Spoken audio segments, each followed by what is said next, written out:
The first part of our journey is going to start with forgiveness. I said that was my favorite song about forgiveness, and it is. It truly is my favorite. The words are so incredibly powerful and meaningful in my life. It's the hardest thing to give away, forgiveness. And the last thing on your mind today, it always goes to those who don't deserve. Isn't that the truth? Or at least the ones that we think don't deserve. It's the opposite of how you feel.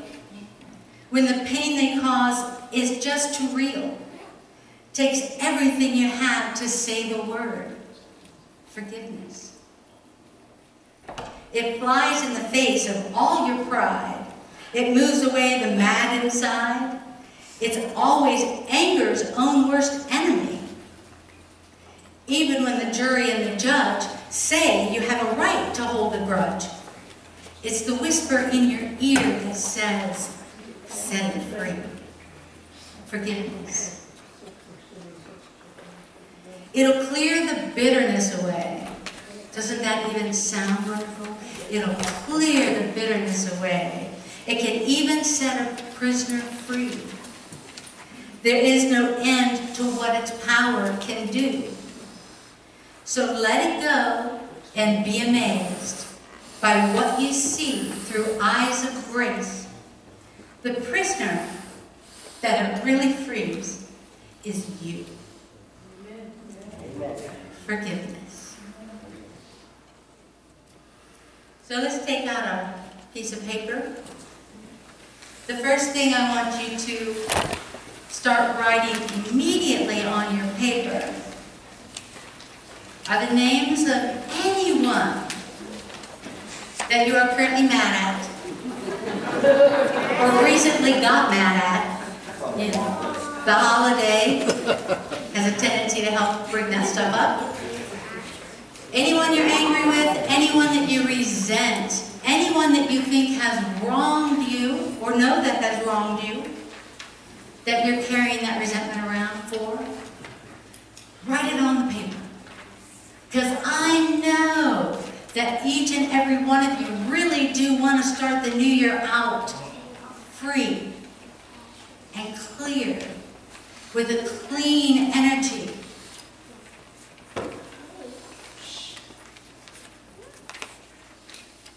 I'm going to read you a scripture. Now I want you to know that this is in Luke.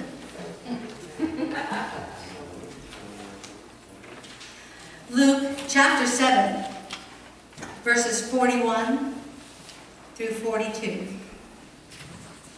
Why do you look at the speck of sawdust in your brother's eyes and pay no attention to the plank in your own eye? How can you say to your brother, brother, let me take the speck out of your eye, when you yourself fail to see the plank in your own eye? You hypocrite! First take the plank out of your own eye, and then you'll see clearly to remove the speck from your brother's eye. That is a really powerful scripture for me. Because right there, it's like Jesus is saying, without a doubt,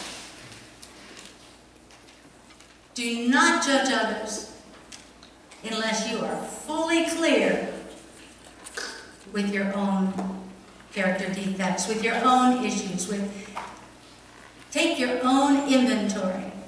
Jesus is saying, don't take somebody else's inventory. I mean, honestly, what I can tell you is when I sit back and say, okay, this is how I am. I might, have you ever heard the term, spotted you got it? I really dislike that term. I always want to say, spotted you got it. The truth of the matter is that under the wrong circumstances or the right circumstances, I know enough about myself to understand that I am capable of doing anything anyone else has done. And that's important information for me to know about myself. Under the wrong circumstances, I am capable of anything.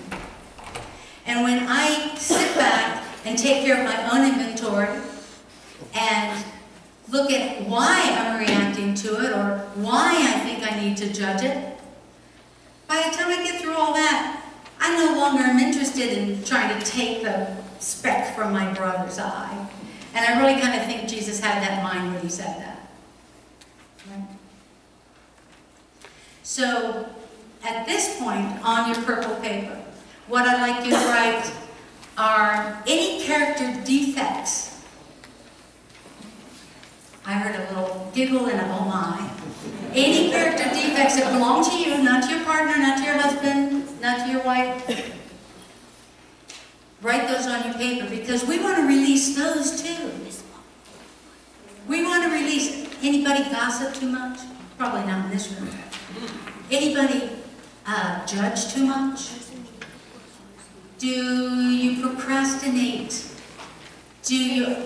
I used to say that I exaggerated as a point of making a story better. It only made a story better.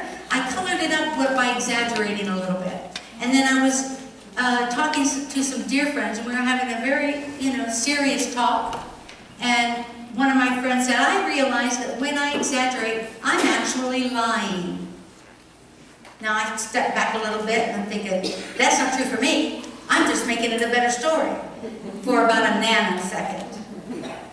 And then I was like, oh wow, that's true. So there were only 10 people, not 100 people. Does that make sense?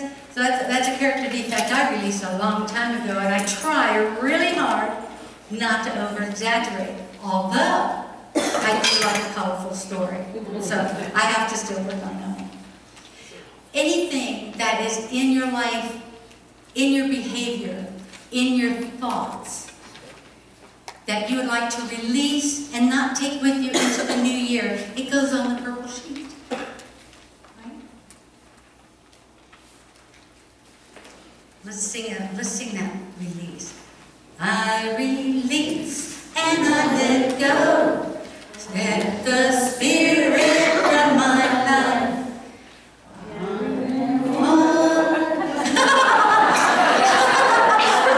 Oh my.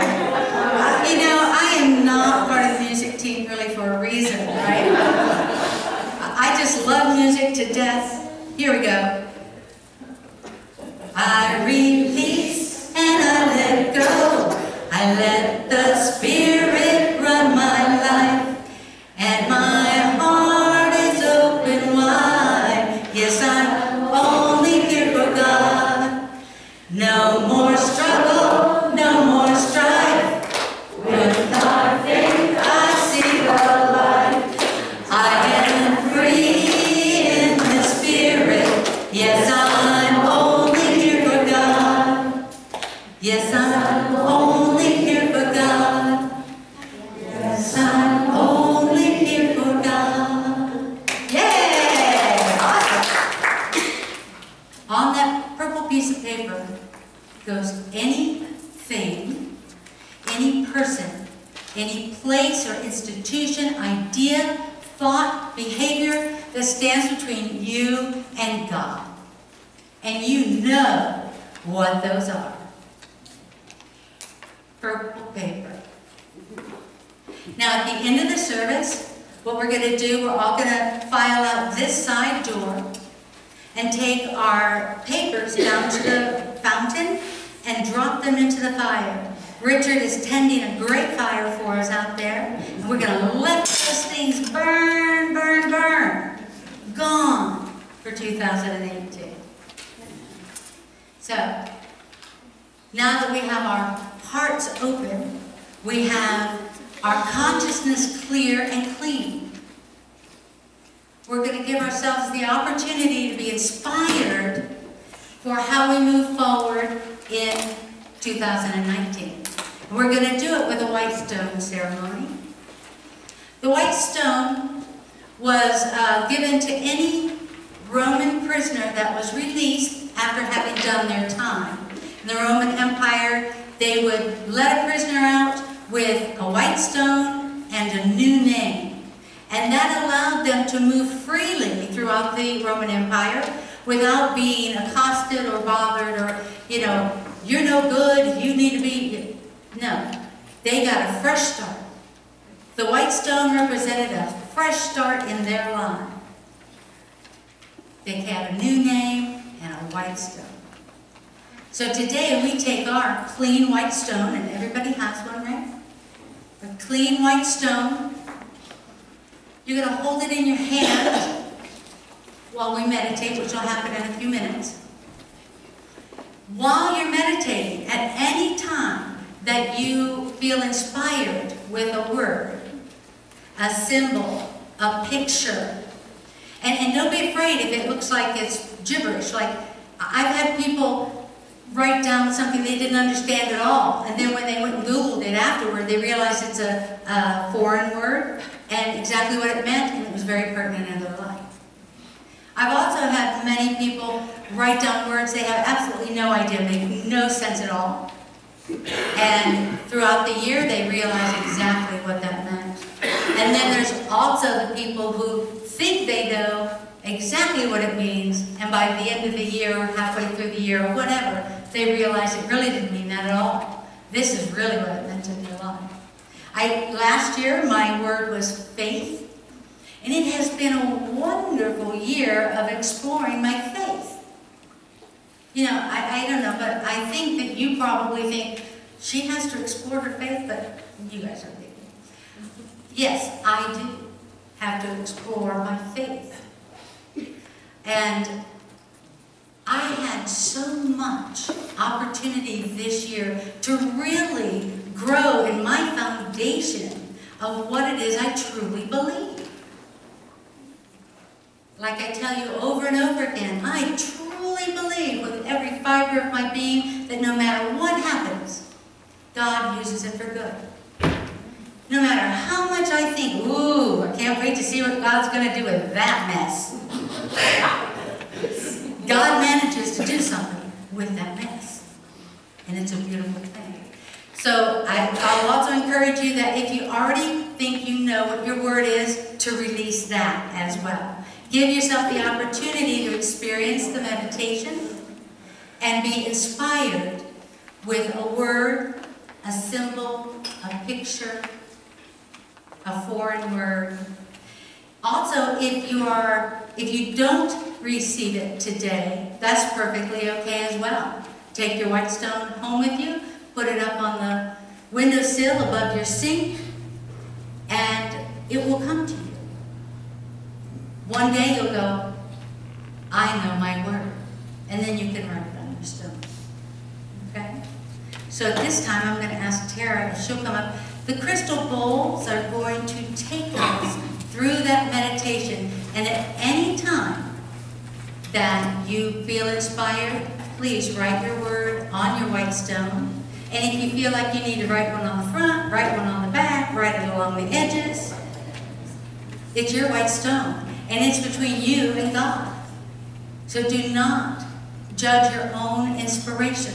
Allow it to happen. Allow it to be creative. Allow it to be God. God bless you. Hello, everybody. I hope everybody had a great holiday and has a wonderful and blessed new year ahead. And I'm going to play the crystal bowls and some brass bowls and a couple other instruments. If at any time it gets to be a little loud or intense, just take a deep breath in and out and release it, and just continue to move forward. And I hope you'll enjoy it. If you want, you might want to close your eyes. It helps with the meditation.